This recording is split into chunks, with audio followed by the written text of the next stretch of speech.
En Primera de Tesalonicenses, capítulo 4, verso 3, la Biblia dice que la voluntad de Dios es que nos apartemos de toda fornicación.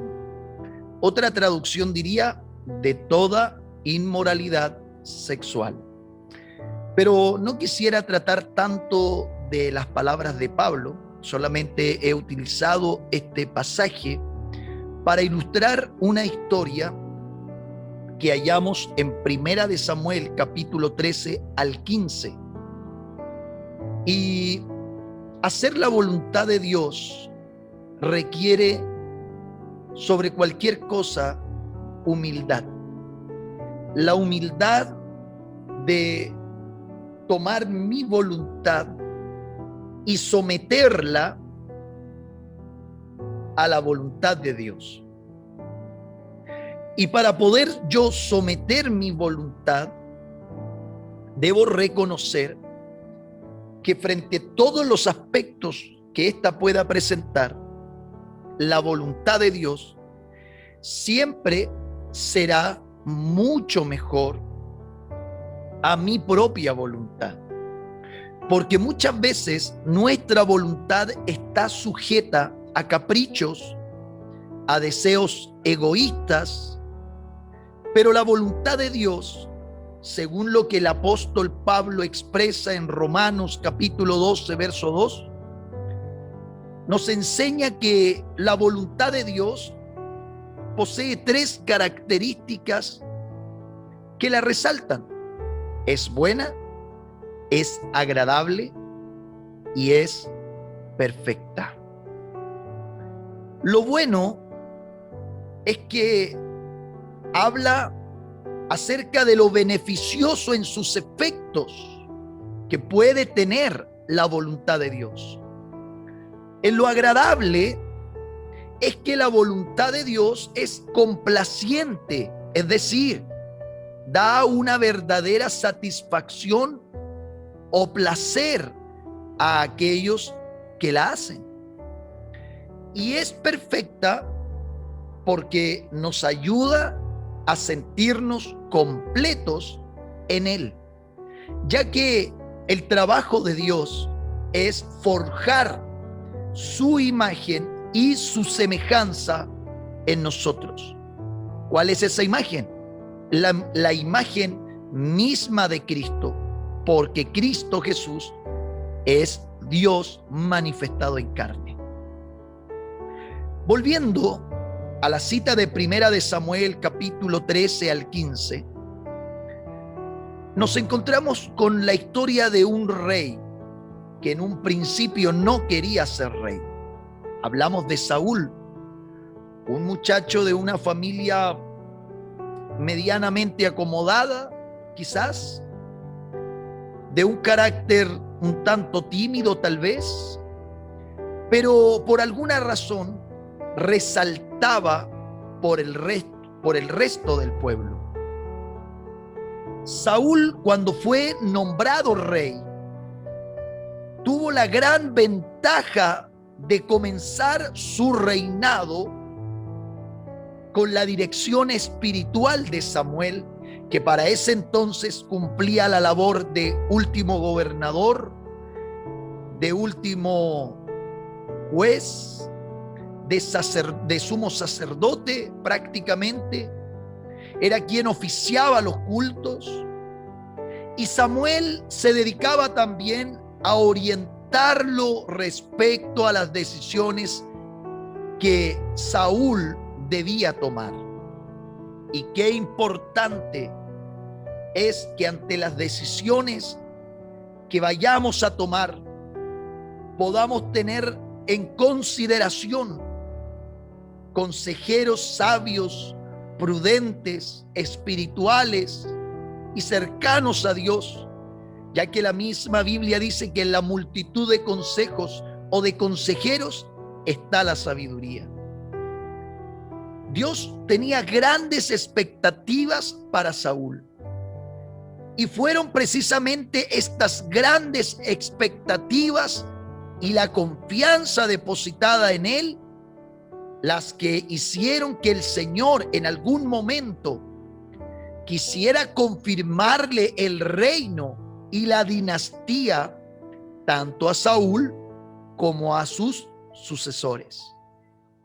Sin embargo, los pasajes que hemos tomado nos muestran que Saúl era una persona que constantemente solía ceder ante las presiones y en consecuencia tomaba decisiones equivocadas e incluso dañinas para él y para las personas que se encontraban bajo su dirección y liderazgo.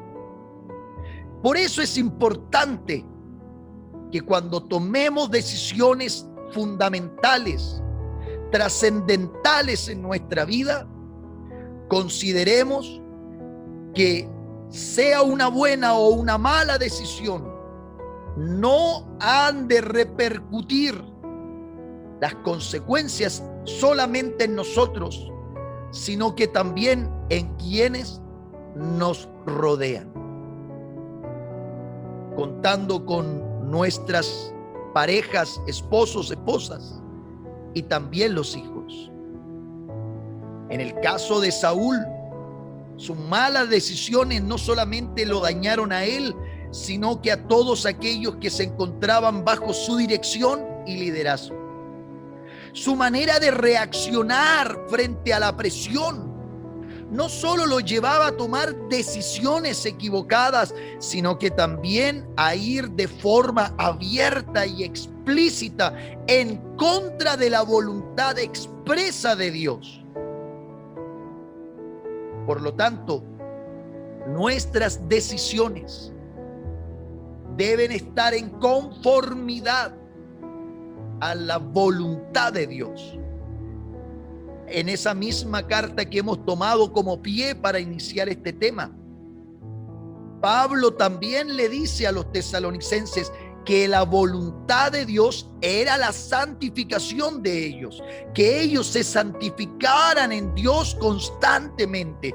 Por lo tanto, toda decisión que podamos tomar debe apartarnos de cualquier clase de pecado inmoral y debe ayudarnos a buscar siempre nuestra santificación. Hay dos casos que quiero tomar para ilustrar esta idea. El primer caso fue el sacrificio en Gilgal. Samuel le pidió a Saúl que esperara hasta que él llegara para ofrecer el sacrificio al Señor antes de ir a la batalla. Sin embargo, el ejército filisteo presionaba con su presencia sobre el campamento israelita y los soldados de Saúl comenzaron a desertar de forma continuada, cada vez más, y por cada día que pasaba, más soldados israelitas desertaban. Y por si fuera poco, Samuel aún no llegaba. La presión de las circunstancias llevó a Saúl a actuar, a tomar una decisión.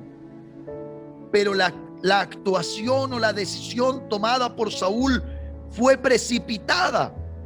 Y él decide, en lugar de Samuel, ofrecer el sacrificio al Señor. Algo que le estaba expresamente prohibido, ya que por un lado no era sacerdote y por otro lado Samuel le había dicho que tenía que hacerlo él personalmente. Ese es el problema de actuar de forma precipitada. Lo que estaba haciendo Saúl probablemente tenía muy buenas intenciones: buscar la voluntad de Dios, pedirle a Dios que nos acompañe en la batalla. Pero hay muchas cosas que se pueden hacer con buenas intenciones, pero que no están en los planes de Dios o en su voluntad.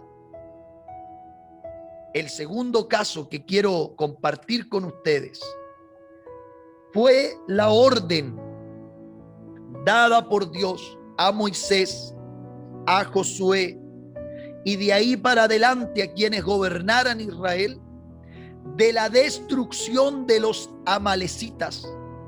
¿Quiénes eran los amalecitas? Los amalecitas eran una tribu nómada de aquel entonces que en el peregrinaje de Israel por el desierto atacó vil y cobardemente al pueblo cuando éste no estaba armado, no estaba preparado para la guerra. ¿Y de qué forma lo hizo? Atacando la retaguardia. ¿Quiénes iban en la retaguardia? Todos los inválidos, ancianos, enfermos, embarazadas y también los niños. Aquellos que no podían actuar por sí mismos, que necesitaban de alguna manera la ayuda. Y por esa razón, Dios decide exterminar a esta tribu llamada Amalek o los amalecitas. Aparte del comportamiento y de la vida inmoral que tenían, Dios decide rotundamente la destrucción de ellos. En esa ocasión, como en la anterior, el rey Saúl había recibido una orden expresa de Dios por medio de Samuel. El relato indica que volvió a desobedecerlas. Además, en este caso, trató de espiritualizar su desobediencia, diciendo que los animales que habían sido preservados para ser ofrecidos al Señor en sacrificios. Para que usted pueda entender la historia, el rey Saúl debía ir a la guerra contra este pueblo. La orden era exterminarlos, no dejar nada ni nadie con vida. Se da el fragor de la batalla, Amalek comienza a retroceder y aparentemente Saúl deja ir a mucha gente de Amalek y entre ellos familia del rey es perdonada. El rey de aquel entonces se llamaba Agag. Y cuando Saúl llega de una victoria, al encontrarse con Samuel el profeta, se escuchan balidos y ruidos de animales. Y Saúl viene con un prisionero muy importante. Era el propio rey de Amalek. Le había conservado la vida. Su buena intención era ser misericordia con él, pero no era ni la intención ni el propósito de Dios. Samuel le pregunta qué era todo ese ruido de animales y Saúl le dice: trajimos lo mejor de los animales para sacrificarlos al Señor, y aquí traje a Amalek para que él experimente la prueba de mi misericordia. Lamentablemente, el haber dejado con vida a Amalek, el haber dejado con vida a Agag, o aparte de su familia, tiempo más tarde, trae malas consecuencias para el pueblo judío, como se puede comprobar en el libro de Esther. Pero volviendo al punto, cuando Saúl fue confrontado por Samuel y él le señaló que la obediencia valía más que cualquier sacrificio y que la desobediencia equivalía al pecado de idolatría, Saúl reconoció que había cedido ante las presiones de sus hombres, de sus soldados, y que por eso había mantenido con vida lo mejor del ganado, y por eso había mantenido con vida al rey. Samuel tuvo que terminar la tarea que el rey Saúl no pudo hacer. Le quita la vida a los animales y le quita la vida al rey, porque era una orden expresa de Dios.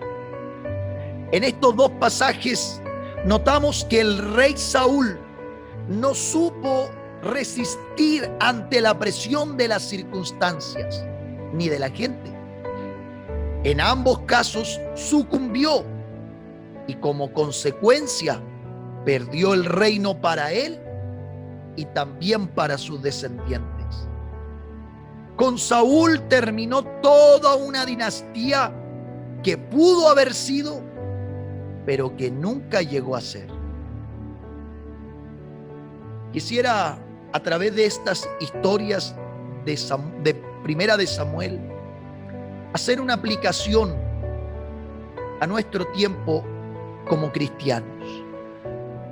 Las presiones sobre los cristianos son y serán una moneda cada vez más corriente en la sociedad posmoderna en la que vivimos. Las fuentes que ejercen esta presión son variadas. Por un lado, las circunstancias externas parecen ser tan irresistibles que pueden conducirnos a rebajar o incluso a traicionar nuestros principios y valores morales. La música, la televisión, las películas, etcétera. Hay lugares en las sociedades posmodernas donde mantener valores cristianos puede significar trabas, verse postergado o abiertamente discriminado. Y eso es lo que poco a poco se está viendo en nuestra sociedad chilena. Un rechazo, una fobia, un odio indiscriminado hacia el pueblo cristiano y evangélico. Por otro lado, podemos encontrarnos con las presiones de las personas que nos rodean para que no vivamos acorde a nuestra fe, a nuestros valores y a la comprensión de la voluntad de Dios.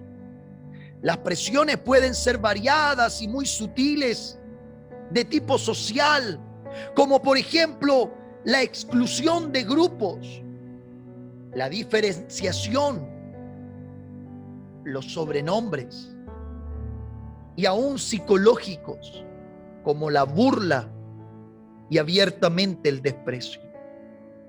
Lo que ocurrió con Saúl nos invita a reconocer la realidad de las presiones que como cristianos debemos soportar para vivir nuestra fe.